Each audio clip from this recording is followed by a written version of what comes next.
Ressources Falco a récemment publié une mise à jour de son étude de faisabilité du projet ORN 5, 5 ans après qu'elle ait été dévoilée en 2021. Dans les derniers mois, il y a beaucoup d'avancées qui ont été faites. On a remis l'étude de faisabilité cette semaine.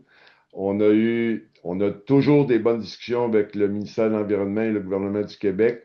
C'est un dossier qui est complexe, on doit le dire, mais il y a beaucoup d'avancées dans les dernières semaines. Les solutions à plusieurs enjeux environnementaux auraient été identifiées, notamment avec des réductions qui pourraient permettre de mener les opérations minières sans compromettre les activités du Centre régional de radio-oncologie. Les échanges qui ont eu lieu avec les personnes concernées de l'Institut d'oncologie démontrent que la cohabitation est possible, que les rapports d'experts le disent très clairement.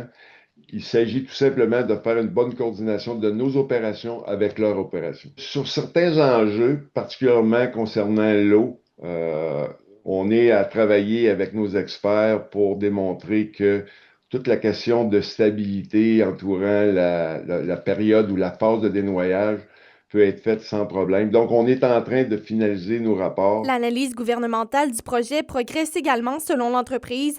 L'évaluation environnementale devrait être terminée à l'automne. L'objectif de Falco, c'est de répondre à tous les éléments qui ont été demandés par le ministère de l'Environnement. Certains enjeux, on est en train de finaliser les études. D'autres sont en cours. Nous, on souhaite avoir terminé notre travail au cours des prochaines semaines pour que le ministère soit en mesure de faire la vérification de nos rapports et pouvoir de donner leurs recommandations au ministre. Selon le Clésar, les derniers avancements portent à croire que le projet pourra avoir un dénouement d'ici la fin de l'année. Roxane Caillouette, RNC Nouvelles, Rouyn-Noranda.